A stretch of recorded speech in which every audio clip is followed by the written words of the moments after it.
Dengan mengucapkan Bismillahirrahmanirrahim, acara pembukaan FGD kerjasama Pusat Studi Pancasila Universitas Gadjah Mada di kampus Universitas Islam Negeri Araniri Banda Aceh, tanggal 9 April 2018 dimulai.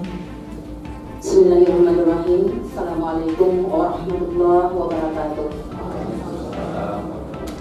Yang kami muliakan para peserta undangan pembukaan kegiatan FGD dan seluruh peserta yang sudah berhadir yang kami cintai. Kamu perlu kami sampaikan. Assalamualaikum warahmatullahi wabarakatuh.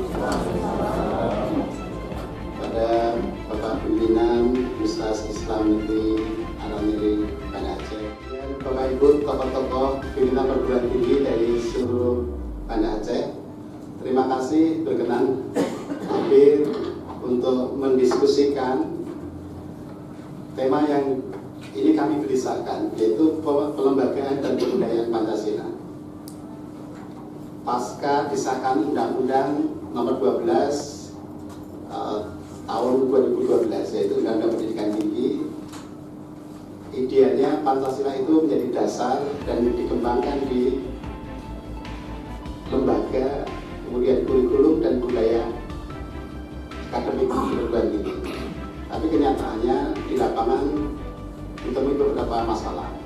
Untuk itu kami ingin belajar dari tokoh-tokoh perguruan tinggi di Aceh ini.